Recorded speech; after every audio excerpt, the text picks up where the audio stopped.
Hello, Internet. 2017 was a year that most of us would probably like to pretend didn't exist. If 2016 was like falling off a cliff, 2017 was a boulder rolling down that cliff and then crushing our lifeless corpse just to rub it in. But in many ways it was a transitional year where we looked back at some of these things we realised weren't quite right and maybe even just started to work on them for the future, which is something that I did with my life. And now, as we all look forward to the year before us, with hopes in our hearts that perhaps this will finally be the happy year that we've been reaching for, let us first take one last glance back into the abyss to remind us of the hole that we've climbed out of, in the form of all of my worst moments. These were the top Dan memes of 2017. After a string of great tweets that truly expressed how I was feeling at the start of the year, people seemed concerned that I was already being a bit too self-deprecating and cynical, so I decided to show some support in the easiest form that humans understand, a chain letter meme. And thus, Wholesome Howl was born. And what can I say, this beacon of hope made of Comic Sans and a blanket seemed to be what the world needed as people retweeted it, recreated it. It literally inspired art. Now, the joke was that I am not a very wholesome person, but a lot of people really took this like I had suddenly decided to completely change overnight and would now only be a symbol for positivity and optimism. And thus the theme for the year had emerged, getting people's hopes up and then slowly crushing them with disappointment. This wasn't then helped where on Phil's channel we produced the incredibly important content Dan and Phil Pastel Edits in real life, where I dropped all of my black, obscure, underrated clothing and Phil dropped all of his plaid shirts in lieu of some pastel style. People couldn't fucking even look at that shit. Look how soft and pure we look. It just makes you smell sherbet looking at it. Then we put on these anime wigs that made it pretty creepy, but God, it was like a flowery hug to get you through the winter, and people loved it. They drew it, painted it, Babadooked it. Oh yeah, the Babadook was briefly a meme, wasn't it? And again, could this be a new start for Dan? Did he finally realise that on the inside he isn't a black hole, but is actually a small, soft, cuddly... No, it was just a silly video. But big, honest, personal moment now. This was the year where I finally embraced my natural curly hair.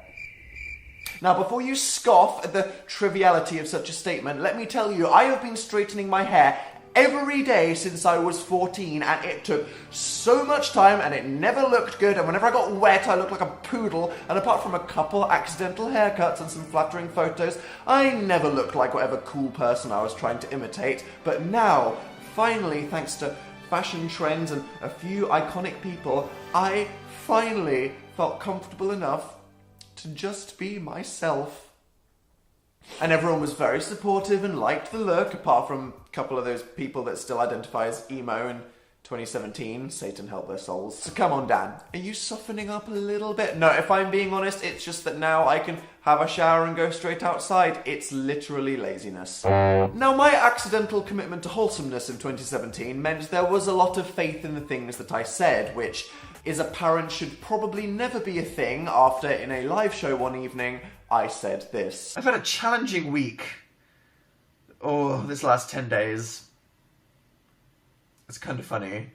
Remind me to tell you about this week in about 5 months, okay? Somebody make a note in 5 months, say, well, hey, what about that week in March? Now, there was a reason why I didn't feel ready to talk about it then, but I knew I would later in the year, so I said, hey, just remind me to tell you guys. I didn't mean every single fucking day. There's this thing where giving the internet a mystery will just fuel wild speculation. What happened that week in March? Did Dan secretly get a dog? Did Dan secretly get married? Did Dan secretly have a secret? People went insane and they wouldn't let it go. It was the hottest conspiracy since whatever video some other YouTuber made about Dan and Phil that week. There were digital riots happening in my comments. People wanted, nay, they demanded and felt entitled to the truth. Let me get back to you on that in another 2 months. Bet you'd like to know what it was, huh? Well, no, I'll tell you later in the video. Yeah, that's right, you better learn some patience too, biatch. Then along came April, which, as anyone who reads YouTube comments will know, means the return of Dan and Phil Crafts. Yep, the 3rd year running of our April Fool's series, where we pretend to have set up a crafts channel in a surreal hell dimension. Now, good things come in threes. It's a nice number, and if you do any more than that, despite everything else you could be doing in your whole life, people start to go, you've obviously run out of ideas. Also, I don't think the universe or our souls could handle more of those videos. So we thought, let's go out with a bang. We will make one more Dan and Phil Crafts video, and it will be weirder and funnier and creepier than ever before. So we decided to make a Potato Prince tutorial that ended with a satanic ritual and me murdering Phil like a found footage horror movie. Honestly, I'm pretty proud of it. I think it's arguably the best content I created last year, but for a few people, did it go a bit too far? Perhaps. Did various Christian parents ban their teenagers from using social media after watching it? Probably. Will the disturbing art it inspired on Tumblr make the FBI open a case file on us? Undoubtedly, but it was a good end to the series. Of course, that didn't stop you lot from taking a random quote from the video. Be soft and neat. Soft and neat. And again, destroying YouTube by spamming it everywhere. I thought I told you little shits to stop doing that. There was a Reddit thread saying how Dan and Phil are two of the most annoying YouTubers because of the Dan and Phil Crafts spam. You think this is funny, do you? Like the anxiety and paranoia that I live with every waking moment of my existence, contemplating my reputation as some kind of joke? Huh? Well, yes, and I'm in on it too, which is why we're all here. Let's continue. We did a show in Australia and went via Singapore, where I took this inappropriate photo with a fountain of the city's mascot, the mermaid lion. And, I mean, it was pretty obvious that there'd be some funny edits of this one. Like that, obviously, and the colouring, very creative, and that's very, very creative. Jesus. And a few incredibly inappropriate ones that I could not show in a YouTube video. I'll just give you a second to imagine. Yes, they did that. Now, while I was in Australia, I apparently went through some rebellious experimental phase as I posted a photo with some ripped jeans that I bought with the caption, #FreeTheKnee. Yeah, that's right, I'm cool, I'm edgy and alternative. I buy jeans that intentionally have rips in them. Got a problem, Grandma? And let me tell you, this reaction, it was like I'd evolved from Dan to Danmelian or Danisaur. God, no, that sounds like some cringe MySpace nickname. #FreeTheKnee trended on Instagram that day, and people seemed quite enthusiastic. And I know this is all a bit cringe, okay, but I genuinely have such low self-esteem that moments like this keep me going for at least a month. Yes, the Snapchat hot dog. And what is hiding? Of course. During this year, there were many things that were continuously on my mind, but one that reached crisis point and almost tipped me over the edge was a grammatical error. That's right. See, I talked about things that I did with Phil a lot because a lot of the things I did that year were with Phil, and when I did this, I happened to say, me and Phil did this, or me and Phil did that. Well, that's wrong, Dan. It's not me and Phil, it's Phil and I. Every goddamn time I'd say it, there would be a waterfall of, actually. And my annoyance at this was definitely a muse for the memes. Oh yeah, every hot meme at the moment had a me and Phil makeover, until that is, I said this in a live show. I'm gonna get me and Phil fucking tattooed on my forehead. You think I'm joking? And that just made it worse. Oh look, there I am with it literally on my head. And after months of abuse, one time when I tweeted about how the Eurovision hosts last year totally copied mine and Phil's style with these glittery jackets and used Phil and I, thinking I was finally getting it right. Apparently, it was the one time when I was supposed to say me and Phil. I fucking quit. But on this pile of things contributing to my tentative teetering around the rim of neurosis last year, the one I was probably most desperate to address was how much I hated the apartment I was living in. No storage, traffic, shut up, I got film videos, drills. Listen to that! Tell me that's not drilling into your brain right now. It is. We had to go, and a few of you that probably noticed our physical twitching sussed it out. But boy, when we left, it was emotional. For everyone else. Seriously, people were mourning this apartment like it was someone that died. It's the place Dan and Phil matured. Questionable. So many memories. Mostly sat in that sofa crease, crippling my spine. Our friends and family were like, oh no, won't you miss it? And yeah, we can understand why everyone would feel that way, but no, we wanted to get the heck out. And as many of you will have heard, moving house is supposedly one of the most stressful things in the entire universe, which was perfectly encapsulated in this candid photo of me taken by Phil. Wow. You can literally see the detachment and disassociation behind my glazed pupils. But hey, Dan holding an empty box, I smell an opportunity for another spicy edit meme. There was an entire Instagram account called What's in Dan's Box that filled it with all the freshest memes of the moment, including some good editing on that. Holy shit, that's disturbing. And as if moving house wasn't dramatic enough, the apocalypse was about to happen. Not the adpocalypse, although that was happening at the same time. That was much less funny. Dan is not on fire died. Yep, I decided to throw that brand and all the damned things it stood for into the fires of hell. People were understandably concerned that this might represent some scary change, like what if I changed, or my videos were different, or I stopped making videos altogether. No, it's just a bloody name. But when I made it clear why I thought Dan Is Not On Fire was a bad name and that I wanted to move on from it, people really took it as an invitation to just beat that dead horse into a fine powder and snort it. And like a waking nightmare that would just re-emerge when I least expected it, people wouldn't let me move on. Strangers, conventions, even my own family. But with my new, ironic but less cringeworthy branding, an opportunity was spotted for another spicy edit meme. Yeah, boy. This coming from the account Shitty Dan Edits. Yes, indeed, it is a dead meme.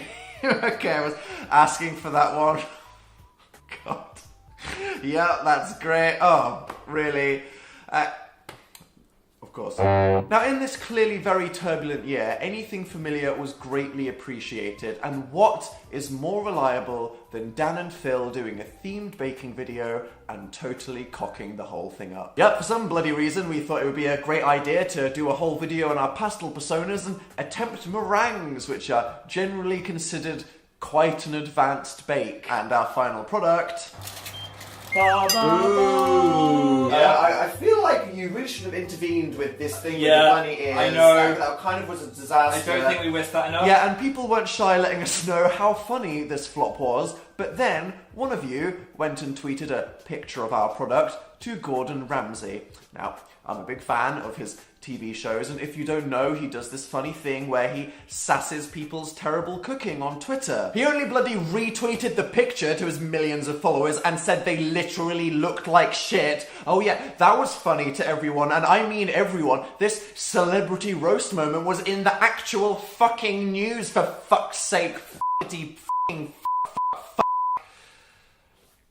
That was just for Gordon. I hope he's proud. Honestly though, this was incredible. I feel blessed that this happened, and I will mount that tweet on canvas above my kitchen one day. On a more sincere note, one of the things I really wanted to do in 2017 was use my platform for good, and more than just participating in charity fundraisers, I wanted to use my own voice to talk about things that I was passionate about. And one of those, believe it or not, is politics.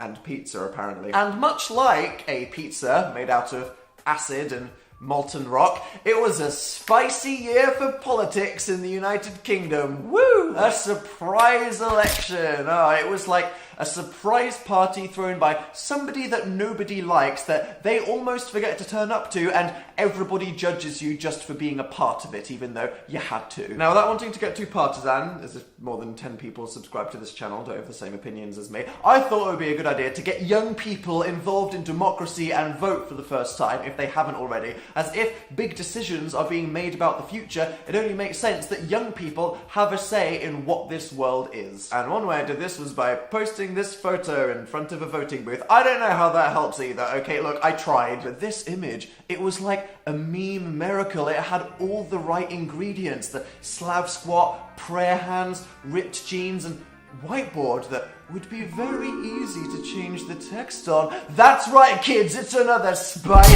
edit meme! That was almost a dab, I'm sorry. Perfect as a reaction image, a sassy response, or just to express your inner turmoil clearly.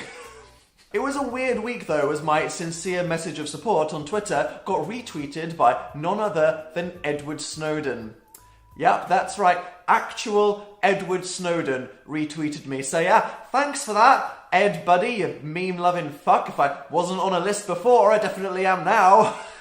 Good thing I don't have kinks or weird secrets on a computer somewhere or anything. What is he doing?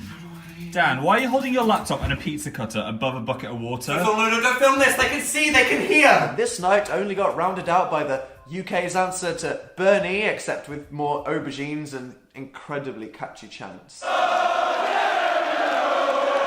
Jez himself sliding into my DMs. Yep, that's right. Or more likely just someone in his staff saying, thanks for tweeting about young people. But hey, this mysterious censored message, what could that say? I can't do that again.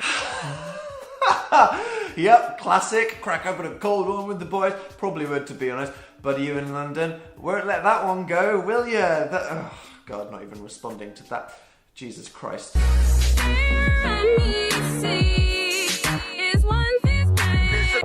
It's safe to say after this dramatic chapter of the year, I decided I'd lay low and not stress people out too much. So I thought I'd go to Florida, attend a YouTube convention, absorb some vitamin D, but as many of you know, I applied for the wrong visa and got kicked out of the country, so I had to take a day trip to the Bahamas to get let back in. In this insane situation, I saw an opportunity to have a bit of fun, so while I was at the airport in the Bahamas for about an hour, I geotagged a tweet showing that I was on an island in the middle of the Caribbean. But how when all of my YouTube friends were at Harry Potter World at Universal Studios? There was an international manhunt for me. How could I be in the Bahamas? Why? With who? Did I fake it all? But no, because I seem to have passport stamps. But how could that be possible in case I'm some international spy with multiple fake identities and fraudulent papers? Maybe it was a bit mean, but frankly, I felt like you all deserved it. And hey, it may have been one of the most stressful experiences of my entire life, but at least I got a good video out of it. And shout out to Dan and Phil for the next time they travelled, where we actually missed our flight to VidCon because I lost my passport and Phil read the time wrong, and it was the Queen's birthday, so all the roads in London were closed, and we had to stay at the airport overnight and get on a flight at 5 AM and then made it to the convention 20 minutes before we had to walk on stage and perform in front of thousands of people. Let's just say what happened. Okay, We missed our flight. It is a miracle that we're even stood here right now and we have had the worst 2 days of our entire life, literally just now. GG, lads. I bet you're thinking, Dan, after all that travel trauma, what you need is a holiday. No, but seriously, at this point in the year, I actually did go on a holiday, and Phil, like the creepy little weasel he is, posted another candid creep shot of me where I had fallen asleep in a pool inflatable. Wow, look at me, like a desaturated, soulless corpse on top of the brightest freaking object in the universe. It couldn't be less me. I had to post it. And wow, the edits with this one. People were turning it into angsty band album covers, of course substituting them for actual donuts. And of course some creepy shit. That's too good. That is also the closest I will probably ever come to posting a cute holiday photo, so don't judge me, okay? Just let me have it. And now we get to the big one. The big black D in the room. Yikes, that doesn't sound good, which is inappropriate considering we're talking about depression! One of the things I decided at the start of 2017 is it would be the year where I'd finally open up about my mental health experiences. And after months of going back and forth internally, thinking about it, and then planning and writing it for World Mental Health Day on October 10th, I posted Daniel and depression. And I was honestly terrified to upload this because of what the reaction might be. We all know the internet and how many idiots and trolls there are, right? But I was so surprised by the positive reaction from everybody. The YouTube community, my fellow creators, friends and family in real life, press on social media, and even a few traditional ones. I became an ambassador for a charity called Young Minds, which raises awareness for mental health issues affecting our generation, and it was just amazing to see comments saying things like, I relate to your story and I didn't know what was wrong with me before, or this inspired me to finally pick myself up. And honestly, more than any of the things that I've done in the recent years of my career or life in general, this is what I feel the most proud of. And like I said in the video, because I'm an edgelord, I love an inappropriate joke about depression that makes me feel happy and less defined by this thing, which was kicked off by our good friend Tom Scar, who in a video with Phil and Hazel where we played our board game Truth Bombs, said this. If Dan could be a god, he would be the god of serotonin deficiency. Wow. Which means you get no sunlight. Hard No, Phil, that's answers vitamin D. today, Tom. Serotonin is the hormone that makes you happy. Oh, wow. Okay, I'm gonna have to guess that Tom wrote that one. That's correct. Is that the case? Maybe. Depression memes! Oh, gotta love that guy. And this, of course, opened the floodgates to all kinds of... See, I like this, okay? It's not trivializing the issue or hurting anyone's feelings. It's just funny to put something so serious in such inappropriate situations. And wow, that is a good surreal meme. That's like a fine wine. I'm just going to appreciate that for a minute. And it would seem my laptop playing a YouTube video of a fireplace has decided to die at this exact point. Wow. And geez, those are some greasy fingerprints. Oh yeah, and that week in March, you remember that thing from earlier in the video? Turns out I wanted to talk about a week where I ran out of antidepressants and had some crazy withdrawal symptoms where I was just shaking and puking every day and couldn't tell what was real. Yeah, I just wanted to talk about medication. Bet you feel bad now, huh? Yeah, see, this is what happens when you can't just be patient and instead you just speculate and build something up in your head, some fantastical story, and then it just flattens you. Like my mood when I was on those drugs. I think we all learned something from that. So in a year where I embraced my curly hair, moved house, rebranded myself, and opened up about mental health, surely I was done now. There were no more bombs to drop, apart from Truth Bombs, fuck, the party board game that lets you know what people really think of you, available online and in stores now. But no, Dan and Phil are going on a 2018 world tour with a brand new stage show called Interactive Introverts? Yeah, that was a surprise for a lot of people. Along with some excellent graphic design, we explained that we wanted to perform a show for people in the places that watch our videos that we'd never been to before, like Manila in the Philippines, or Mexico, or Brazil, and if we're doing that, we might as well go to places like the UK, where we haven't been for 2 years, and perform a brand new Dan and Phil comedy stage show that would blow people's minds and be the best day of their freaking lives. The thing is, though, you can't exactly produce a trailer for a show that hasn't started touring yet, so what exactly Phil and I would do... Ooh, Phil and I... Speculating as to what we would do on stage was a fun game, as you can see from these, and people really wanted the ticket... Oh, God, that... Inactive ingredient... Why is that so funny? For real, if you want to come see me and Phil in real life before one of us dies or we get hit by a meteor, then you can find out where we're going on tour, when, and how to get tickets to come see us at danandphiltour.com, and I genuinely look forward to making you laugh in real life. I also shared this outtake photo from the shoot where somehow my neck and chin became perfectly rectangular. How does that happen? But that's not all, as there is an even worse photo that no one has seen, and I warn you, once you've looked at this, you may never be able to look at me the same. What happened here? Take a moment to contemplate this. Why is there so much skin? Where does my face end and my neck begin? What space-time anomaly made this horrific thing happen? I am sorry that I showed you that. Then as we headed towards the end of the year, surely there'd been enough excitement, and now it was just time to make some videos and get ready for Christmas. Well, Phil disagreed. Now this may technically be a Phil meme, but I was there, okay, and my suffering was an all too real part of it. See, we decided last year to start live streaming gaming on our channel, Dan and Phil Games. Just think of that, Dan and Phil, live on camera, totally unedited, in front of thousands of people doing emotionally stimulating things. What could go wrong? There we were, playing an innocent game you might remember from your childhood called Fireboy and Water Girl, where we control these two cute characters and have to jump through a maze and finish the level by exiting through their respective doors. Then this happened. Why can't I go in your door? Because of gender roles, Phil. I could just go in my lady door button. and leave you behind on this adventure, but no. Lady door sounds like a euphemism. That's all I'm gonna Come say. in my lady door. Are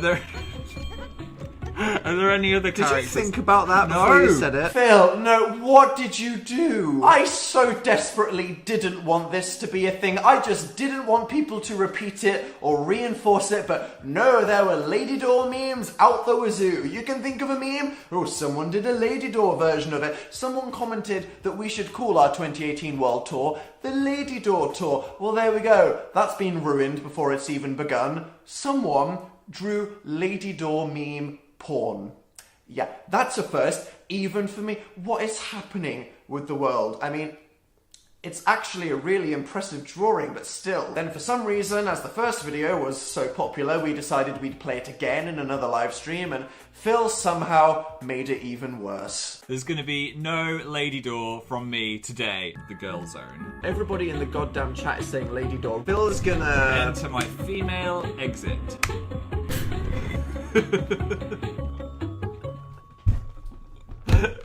I'm sorry.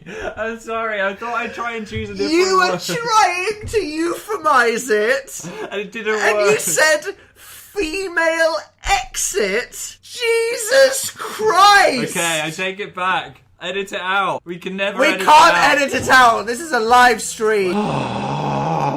You can see the exact moment that I completely give up. So we didn't play it for a while, understandably, but during Gamingmas, where we filmed a video every day of December leading up to Christmas Eve on Dennerful Games, we thought we'd play it one last time. And like, kicking little baby Jesus, this happened. Open the queen cage. Okay, well, it's obviously impossible for you to not make vagina references. Honestly, it's like this year, we almost reached the end of the road, and then suddenly there was a car pileup. And what is this video that literally everybody is telling me to watch? Lady Door official music video. Okay. I could just go in my Lady Door and leave you. Oh god. Oh no, what's this? Why does this feel like it's building up to something? Lady Door. No!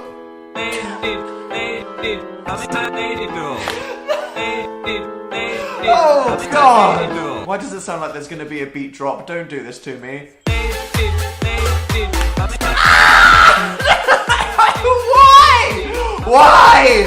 Why won't you just let this be forgotten? Oh, the fucking dumb! How did you even edit? I'm in physical pain. I have a tight chest from watching Oh god. Fuck no. Stop it. Stop it. You stop it. All of you stop it. Phil, stop it.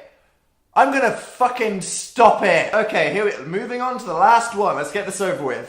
Finally, like a metaphor for this whole godforsaken sun orbit, when I went home to visit my family for Christmas, me and my mother decided to make a vegan coconut praline and raspberry sponge cake. Neither of us had tried it before, so it looked a bit messy and we can't decorate at all, so we just threw some glitter on it, but we were proud of ourselves and it was delicious. Our whole family had one slice after Christmas dinner, then sat down to play some Mario Kart when we hear some mysterious noises coming from the kitchen, so we all walk in to find our family dog Colin, who we've always thought of as the sweetest, most innocent, good boy that had done no wrong in his entire life, had climbed on a chair onto the kitchen table and eaten half of the entire cake. Or should I just say the top half with the praline, because when he got down to the raspberry layer, suddenly he wasn't there for it anymore. And we were screaming. We spent hours making this thing. It was delicious, and we all only had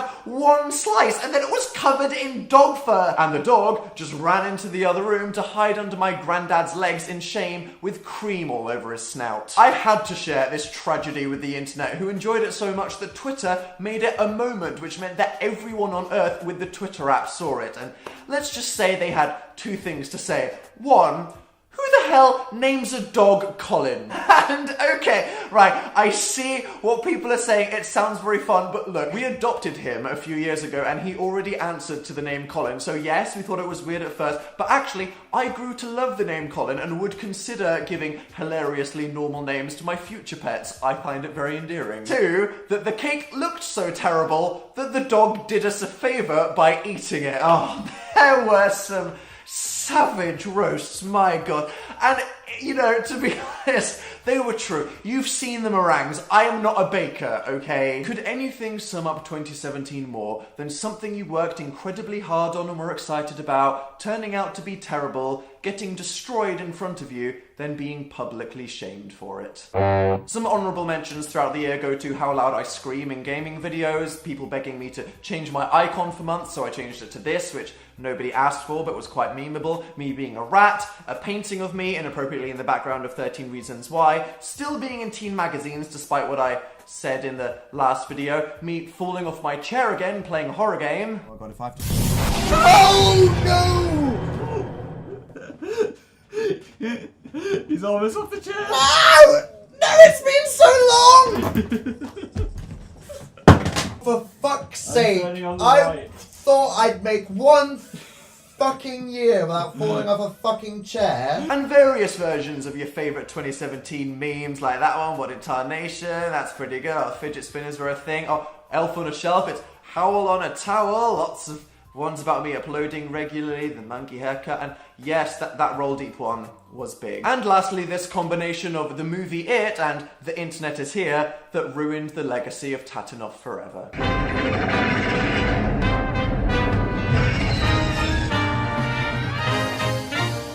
The internet is here. The internet is great. When you've got lots of followers who... I said earlier good things come in threes, and I believe that terrible things can too, so this may be the last memes of the year video that I make unless there's actual riots and I fear for my physical safety. So I hope you've enjoyed the ride that was my last year in memes. On one hand, it went so quickly, and other than a few big things like the mental health stuff and moving and the new tour, it's hard to think of everything that happened, but God, when you reflect on it like this, there's too much happened. I didn't become the pastel-wearing, sugary sweet, always positive version of Dan that some people who like boys with brown hair but aren't really here for my jokes or pesky personality would have me be, but unfortunately that's just not who I am or will ever be. But I feel like I did still grow as a person, try new things, and most importantly, somehow survived another year. So don't worry, just because we all hope the world will take a positive turn doesn't mean I will, because I'll always be that depressing, self-deprecating, distressed dude named Dan expressing myself on the internet. And I appreciate you watching. Goodbye. What? No! Set me free! I'm out. You know what all these things do. See you some other time.